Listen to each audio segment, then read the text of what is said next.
Hello, this is Mr. Stansbury. I'm going to take you through the notes on dividing polynomials. At the end of this, you should be able to say, I can find the quotient of two polynomials using long division and synthetic division. And remember, quotient is the answer to a division problem. Okay? So let's take a look at some examples here. Use long division to find the quotients here. 384 divided by 23 is our first one. I know a lot of you are thinking, we did this a long time ago back in elementary school. It's like, I know you did, but this is going to help you better understand the process that we're going to use to go through and do these over here. So 23 goes on the outside. 384 goes on the inside. We first asked how many times does 23 go into 3? None, so we leave that alone. How many times does 23 go into 38? That's one time. So 1 times 23 is 23, but we want to subtract that. So we subtract 23 from 38. 3 from 8 is 5. 2 from 3 is 1. Just to double check to make sure we did it right. Can we get any 23s out of 15? Nope. So we, remember, bring the 4 down here. And then we say, okay, how many 23s can we get out of 154? So it might be handy to have your calculator here, even though we're showing this long hand here. Okay, and let's give it a guess. Let's say 23 times 6, 138. That looks like that'll work, so let's try that. 6 here, 6 times 23 is 138, but we're going to subtract that. I'm going to borrow 1 there and leave a 4 there. 8 from 14 is a 6, 3 from 4 is a 1. So we get 16. We have 16 times, and then we have a remainder of 16 because 23 doesn't go into 16 at all, and there's no more numbers over here. So we'd call this 16 remainder. And we put whatever number we have left here, 16 over 23, and that would be our answer. 16 remainder, 16 23rds. Okay? So I'm going to use that idea here with this as well. So we're going to do the same thing. We're going to put our x minus 5 on the outside, and then we make our division sign here, x squared minus 3x minus 10. And now the 5 is just going to kind of come along for the ride. The only thing we're really worried about in trying to figure out what number to put up here is the x. So we say, okay, honestly, here's how I like to look at it. If I take this first term here and I divide it by x, so if I take x squared and I divide it by x, what do I get?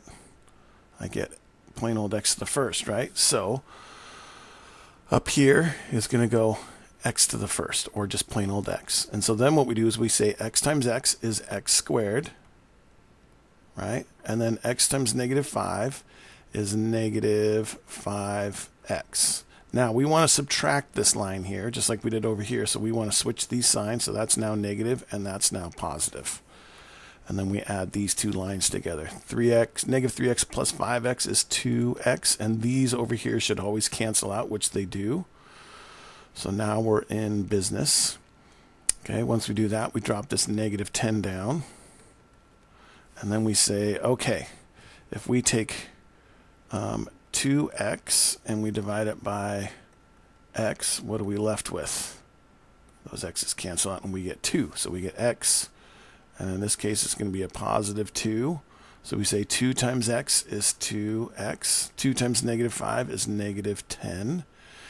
And we want to actually switch these signs here because we're going to subtract it, right? So that's negative 2x, positive 10. And if you look here, look, 0, 0. So we get x plus 2 is the times x minus 5 would multiply together to give us this.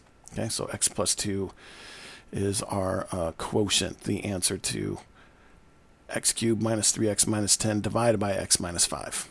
Okay? Okay, before we move on to part C, let's take a quick little comedy break. You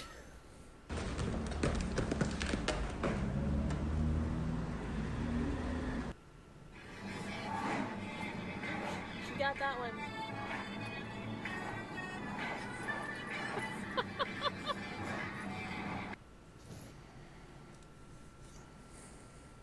Okay, let's take a look at example C.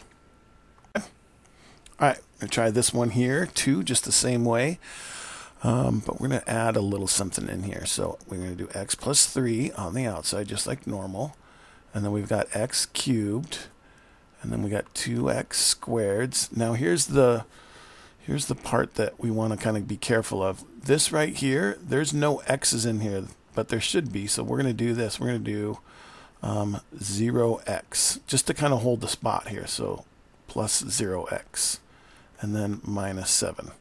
Because it's just like if I said I have $107, 0 is in there holding the place. So I wouldn't say that I have, 0 doesn't matter for anything. So I wouldn't say that I have $107 and write it like this without the 0, right? That 0 has to be in there to hold the place to show what the actual value is.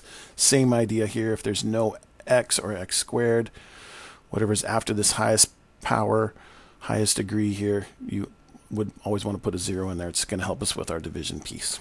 Okay? So first thing we say is, okay, take that first term, x cubed, divided by x, and we get, that's x squared, right? So we're going to do x squared up here. X squared times x is x cubed. These should always match to begin with. X squared times 3 is 3x squared, right? But we want to subtract these, so we're going to switch these signs. So that's a minus, and that's a minus as well. 2x squared minus 3x squared is negative x squared, and these two cancel out, which is what we wanted.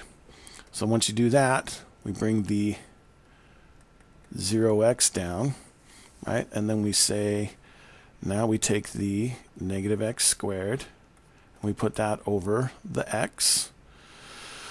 And let's see, that's one of the x's up here, cancel with one of those x's down there, so we get negative x. Okay, so now we go negative x times positive x is negative x squared, and negative x times 3 is negative 3x, right?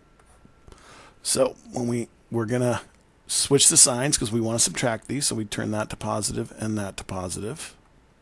Always make sure to switch those signs. These go away, and 0x minus plus 3x is 3x, right? And then we bring our minus 7 down. Okay, and then we do one last one, which is take the 3x, divide it by x, and we get 3. So this is going to be plus 3. And 3 times x is 3x. 3 times 3 is 9. And we're going to subtract this. We do negative and negative. Sorry, I put this other stuff over here so close. That's not part of it. That's over here. Negative 9 and negative 7 is negative 16. And the 3x minus 3x goes away.